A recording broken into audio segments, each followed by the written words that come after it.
A very good morning to all of you, my dear students. Let's start our today's class, जिसमें हम लोग पढ़ने वाले हैं हमारे नेक्स्ट टॉपिक को, that is the respiration in animals. कल के क्लासेस में आप लोगों ने पढ़ा है respiration in plants. Hope so कि आपको वो टॉपिक बिल्कुल ही अच्छे से समझ में आया होगा. उसका सबसे इंपॉर्टेंट क्राइटेरिया आपको याद रखना है, डे और नाइट वाला जो कंडीशन मैंने आपके साथ एक्सप्लेन किया था वो थोड़ा आपको माइंड में रखना है. अदरवाइज सब बहुत ही सिंपल सा चीज़ है. स्टेम, लीव्स और रूट के जरिए कैसे रेस्पिरेशन का प्रोसेस प्लांट में होता है, ये सब कुछ आप लोग अपने लैंग्वेज में भी उसको डील कर सकते हैं. आज जो है रेस्पिरेशन इन एनिमल्स, उसका जो बेस्ट एग्जाम्पल हमें डील करना है that is the human beings.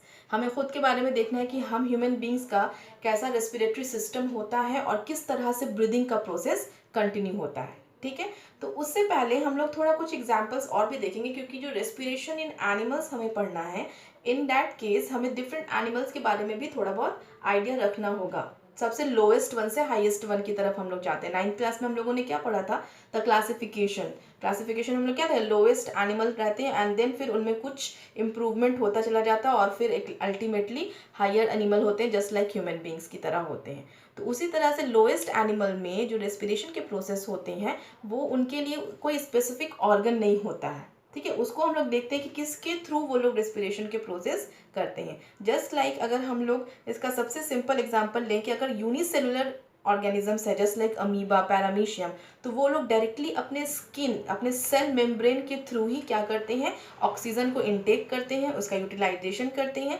और कार्बन डाइऑक्साइड को मतलब कि एक्सेल आउट कर देते हैं. This is the simple one. Another process अगर आप देखा जाए, इसमें हम अर्थवर्म को लेते हैं. अगर हम अर्थवर्म का एग्जांपल लेते हैं तो उसमें वो अपने स्किन के थ्रू रेस्पिरेशन का प्रोसेस करते हैं. स्किन के थ्रू ही वो क्या करते हैं, एटमॉस्फेयर से या फिर सॉइल में जो ऑक्सीजन प्रेजेंट होता है उसको एब्जॉर्ब करते हैं, उसका यूटिलाइजेशन करते हैं, फूड का रिडक्शन करते हैं, एनर्जी ऑब्टेन करते हैं और जो वेस्ट प्रोडक्ट है दैट इज कार्बन डाइऑक्साइड, उसको वो अपने स्किन के थ्रू ही रिमूव आउट कर देते हैं. नेक्स्ट एग्जाम्पल है जस्ट लाइक कि जितने भी एक्वेटिक एनिमल्स होते हैं जस्ट लाइक फिश, प्रॉन या फिर ये सब जो होते हैं, इनके पास जो रेस्पिरेटरी ऑर्गन होता है that is known as the gills. Okay, fishes के पास क्या होता है, गिल प्रेजेंट होता है जो कि जिसके थ्रू वो ऑक्सीजन को इनटेक करती है. देखिए इसमें थोड़ा सा कॉम्प्लेक्सिटी ये होती है कि फिशेस क्या करते हैं या जितने भी एक्वेटिक एनिमल्स होते हैं वो अपने माउथ पार्ट के थ्रू वाटर को अपने अंदर लेते हैं, जिस वजह से वो वाटर क्या होता है अपने उनके गिल्स, गलफड़ा जिसको कहते हैं, आपने फिशेस देखा होगा ना जहाँ पर ओपरकुलम होता है, हल्का सा खुला हुआ रहता है उनके माउथ पार्ट के पास और वहीं पर उनका गिल्स प्रेजेंट होता है. तो जब वो पानी को इनटेक करते हैं फिशेस, तो वो वाटर क्या होता है, ऑक्सीजन, डिजॉल्व ऑक्सीजन को कंटेन किए हुए रहता है. तो क्या होता है कि जैसे ही वो गिल्स के पास उस पानी को पीछे की तरफ फ्लो करता है तो वो गिल्स उसमें से डिजॉल्व ऑक्सीजन को एब्जॉर्ब कर लेते हैं और फिर ब्लड के थ्रू पूरे बॉडी में वो ऑक्सीजन रन आउट करता है, उसका यूटिलाइजेशन होता है और फिर जो वेस्ट प्रोडक्ट होता है फिर उसी गिल्स के थ्रू क्या होता है, वो फिर वापस पानी में एक्सेल्ड आउट कर दिया जाता है. ओके, नेक्स्ट हम लोग देखते हैं कुछ इंसेक्ट्स के बारे में. ठीक है ना, इंसेक्ट्स जैसे कि प्रॉन, ग्रास हॉपर, ये सब जो होते हैं इनके पास क्या होता है, इनके पास एक स्पेशल रेस्पिरेटरी ऑर्गन होता है जिसे हम लोग क्या बोलते हैं, स्पाइरकल्स के नाम से जानते हैं. या फिर इनके पास एयर ट्यूब लाइक स्ट्रक्चर होते हैं, ट्यूब की तरह इनके बॉडी में स्ट्रक्चर्स होते हैं जिसके थ्रू वो एयर से ऑक्सीजन को इनटेक करते हैं और कार्बन डाइऑक्साइड को रिमूव आउट करते हैं. तो ये कुछ एग्जाम्पल्स हैं जो कि अदर ऑर्गेनिजम्स में भी आप लोगों को जानना है. कुछ पूछा जा सकता है ऑब्जेक्टिव क्वेश्चन में या फिर फिशेस के थ्रू पूछा जाता है कि किस तरह से अगर एक्वेटिक एनिमल्स है तो उनमें कौन सा ऑर्गन प्रेजेंट होता है रेस्पिरेटरी सिस्टम का, that is the lung. Ultimately जो हाईएस्ट एनिमल होते हैं all over the world that is the human beings, उनके पास जो स्ट्रक्चर होता है वो होता है हमारा लंग्स. लंग्स के थ्रू क्या करते हैं हम लोग, अपने रेस्पिरेशन के प्रोसेस को कंप्लीट करते हैं.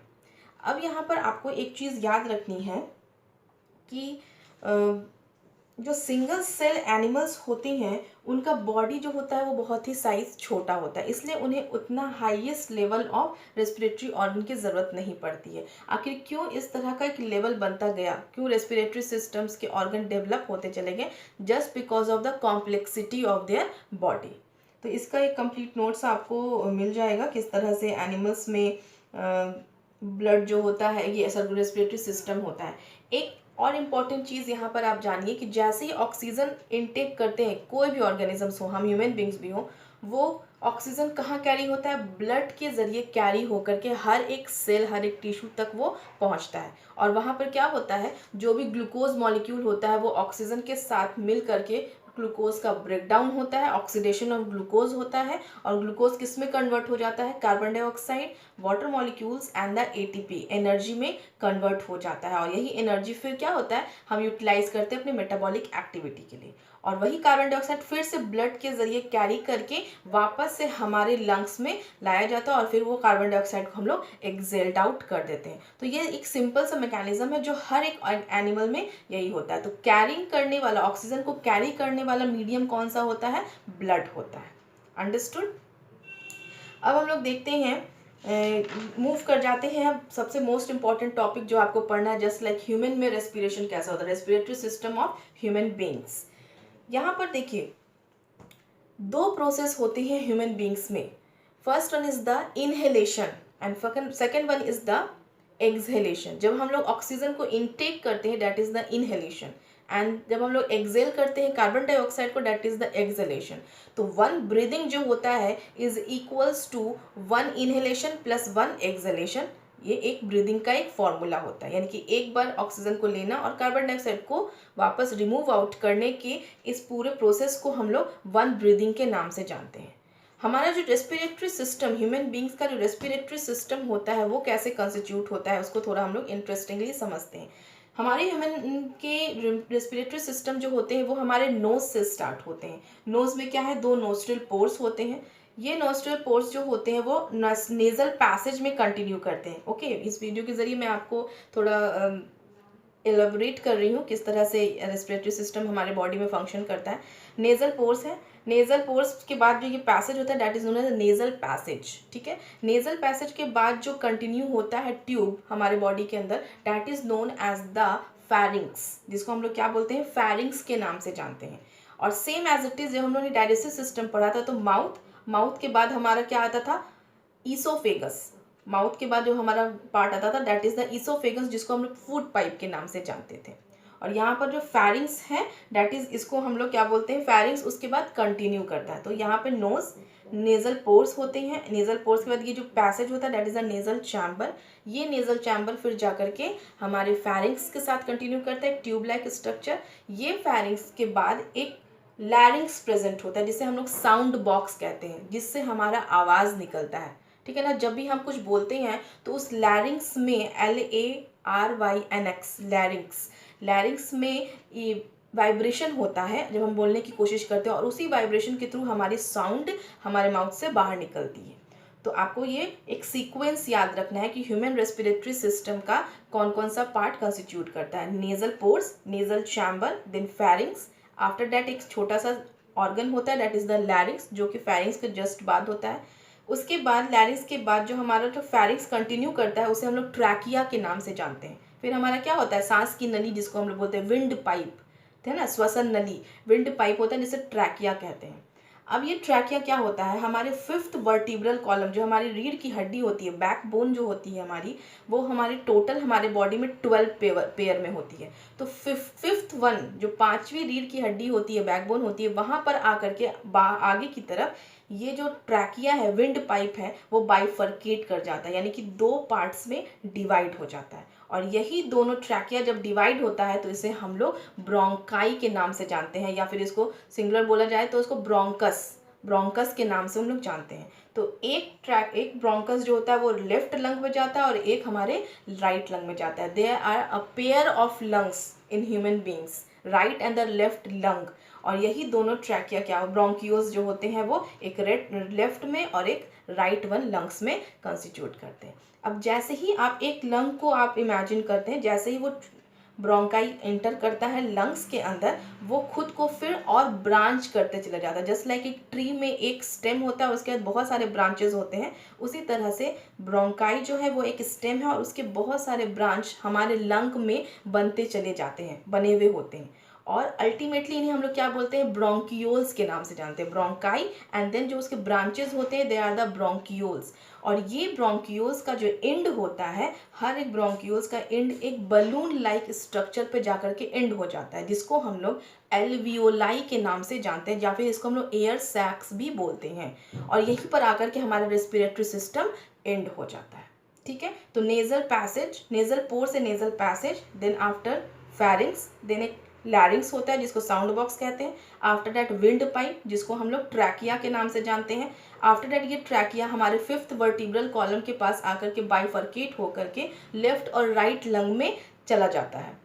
अब ये ब्रोंकाई जो होते हैं वो खुद को फिर ब्रांच करते हैं, अपने आप को खुद बहुत सारे ब्रांचेस में डाइवर्ट करते हैं, डिवाइड करते हैं, और अल्टीमेटली इसे हम लोग ब्रोंकियोल्स के नाम से जानते हैं। They are lots of bronchioles in each lung. तो दोनों लंग्स में बहुत ज़्यादा millions of amount of bronchioles होते हैं, और हर ब्रोंकियोल का जो एंड होता है एक बलून लाइक स्ट्रक्चर में होता है, जिसको हम लोग एल्वियोलाई या फिर एयर सैक के नाम से जानते हैं। अब यही जो एयर सैक है वो ब्लड कैपिलरीज से, नर्व्स से क्या होता है, बहुत ही रिचली सप्लाइड होता है। तो एयर जब हमारे नोज पोर से, नेजल पोर से होते हुए ट्रैकिया, नेजल पैसेज से होते हुए हमारे pharynx, then larynx, and then after that trachea से होते हुए ब्रोंकाई, ब्रोंकियाल से होते हुए फाइनली जब एल्वियोलाई तक पहुंचता है, एयर सैक तक पहुंचता है, तो ये ब्लड्स क्या करते हैं, उस ऑक्सीजन को एब्जॉर्ब कर लेते हैं। जैसे ये एब्जॉर्ब करते हैं, इस पूरे ब्लड को वो पूरे होल बॉडी में सर्कुलेट करते हैं, हर एक सेल, हर एक टिश्यू तक ये ऑक्सीजन पहुंचता है। ग्लूकोज का ब्रेकडाउन होता है, और जो बाई प्रोडक्ट्स होते हैं कार्बन डाइऑक्साइड और वाटर मॉलिक्यूल्स तो एब्जॉर्ब हो गए, एटीपी जो बना वो एज अ एनर्जी हम यूज़ कर लेते हैं, और जो बाई प्रोडक्ट कार्बन डाइऑक्साइड है, ब्लड फिर उसको कैरी करके वापस से एल्वियोलाई के पास ले आता है। एल्वियोलाई उस ब्लड से कार्बन डाइऑक्साइड को एब्जॉर्ब करता है। रिवर्स डायरेक्शन में एल्वियोलाई से ब्रोंकियोल्स, ब्रोंकाई, फिर उसके बाद हमारा ट्रैकिया, हमारे फेरिंग्स, हमारे नेजल पैसेज, और फिर नेजल पोर से होते हुए कार्बन डाइऑक्साइड एक्सेल्ड आउट हो जाता है। ये प्रोसेस देखने में बहुत ही लंबा है, लेकिन ये बहुत ही विदिन अ माइक्रो सेकेंड हम सांस लेते हैं और फिर सांस को बाहर निकालते भी हैं। दैट इज द ऑक्सीजन का इनटेक लेना और कार्बन डाइऑक्साइड का एक्सेल्ड आउट करना। So this is the complete process of human respiratory system, जिसको मैंने बहुत ही डिटेल तरीके से आपके लिए प्रॉपर नोट्स में बनाया है, कैसे किस तरह से कौन कौन से पार्ट्स कैसे कनेक्टेड हैं। After that mechanism of breathing, जो कि आप लोगों ने अभी समझा, इसमें 2 होता है, that is breathing in and breathing out. एक सिंपल सी पॉइंट और यहाँ पर आप लोग समझ लीजिए, ब्रीदिंग इन और ब्रीदिंग आउट में क्या होता है, किस तरह से हम सांस लेते हैं, क्या ऐसा हमारे लंग्स का क्या सिचुएशन होता होगा जब ऑक्सीजन अंदर लिया जाता है, और वैसा क्या सिचुएशन होता होगा जब कार्बन डाइऑक्साइड को बाहर निकालते हैं। तो देखिए 2 कंडीशन है। जो हमारे लंग्स है ना वो हमारे डायफ्राम के अंदर सिचुएटेड नहीं, हमारे जो लंग्स है ना वो हमारे रिब केज के अंदर सिचुएटेड होता है। रिब केज आप समझते हो, जो पसली की हड्डियां होती हैं हमारे चेस्ट पोर्शन पर। ओके, तो रिब केज आगे की तरफ से और पीछे से बैकबोन, हमारे पीछे में क्या है, बैकबोन है, और आगे से 12 पेयर ऑफ रिब केज होता है। ओके, और उसी के अंदर हमारा लंग्स और हार्ट ये सब सिचुएटेड होता है। तो जो रिब्स होते हैं, जो हड्डियां होती हैं, उनके बीच में क्या है, मसल्स प्रेजेंट होते हैं, और इसके साथ साथ जो हमारे लंग्स के नीचे क्या होता है, एक डोम शेप्ड मसल्स होता है, जो कि हमारे पूरे चेस्ट कैविटी को सपोर्ट प्रोवाइड करता है, और उसको हम लोग डायफ्राम के नाम से जानते हैं। तो ये 2 पॉइंट आपको याद होने चाहिए कि रिब केज के मसल्स और डायफ्राम का एक बहुत इंपॉर्टेंट रोल होता है ब्रीदिंग इन करने में और ब्रीदिंग आउट करने में। ये देखिए कैसे होता है, जैसे ही हम लोग सांस लेते हैं, इनहेल करते हैं ऑक्सीजन को, तो हमारा जो रिब केज का मसल्स है वो क्या होता है, कॉन्ट्रैक्ट होता है। कॉन्ट्रैक्ट होने की वजह से जैसे हम सांस ले रहे हैं, जस्ट लाइक आप अभी इनहेल करके आप इसको प्रैक्टिकली देख सकते हैं, जैसे ही हम सांस लेते हैं तो हमारा जो चेस्ट पोर्शन होता है, रिब केज जो होता है, वो अपवर्ड और आउटवर्ड आगे की तरफ आता है, क्योंकि इसके मसल्स क्या होते हैं, कॉन्ट्रैक्ट हो जाते हैं। ठीक है, और जो डायफ्राम है नॉर्मल इस शेप में, डोम शेप में रहता है इस तरह से, वो क्या होता है, डाउनवर्ड हो जाता है, जिस वजह से आउटवर्ड और upward movement of our rib cage muscles and the downward movement of the diaphragm enlarges the volume of chest cavity। और जैसे ही वॉल्यूम चेस्ट कैविटी का इंक्रीज होता है, लंग्स भी क्या करता है, उसका वॉल्यूम इंक्रीज हो जाता है। किसी भी जगह का वॉल्यूम अगर इंक्रीज होगा तो क्या होता है, एयर जो है, जो हम एयर बाहर से हम लोग एटमॉस्फेयर से एयर को इनटेक कर लेते हैं, क्योंकि अभी लंग्स का वॉल्यूम क्या है, ज़्यादा है। जैसे ही एयर लेते हैं सारा प्रोसेस होता है, ब्लड उसको कैरी करके क्या करता है, हमारे सेल्स तक ले जाता है, और कार्बन डाइऑक्साइड को जैसे ही वो वापस लाता है, एट दैट टाइम पे क्या होता है, ब्रीदिंग जब हम आउट करते हैं तो हमारा जो रिब केज का मसल्स था जो कि कॉन्ट्रैक्ट हुआ था वो रिलैक्स हो जाता है, हमारा चेस्ट पोर्शन जो होता है वो नॉर्मल हो जाता है, डायफ्राम अपने नॉर्मल पोजीशन पे आ जाता है, और जो पूरे चेस्ट कैविटी और लंग्स का जो वॉल्यूम होता है वो डिक्रीज कर जाता है। डिक्रीज करता है तो क्या होता है, सांस जो होती है उसको हम लोग एक्सेल्ड आउट करके बाहर निकाल देते हैं। So this is the main process of breathing in and breathing out. जब आप ये रिटन मटेरियल पढ़ेंगे तो आपको और ज़्यादा ये चीज़ क्लियर हो जाएगा।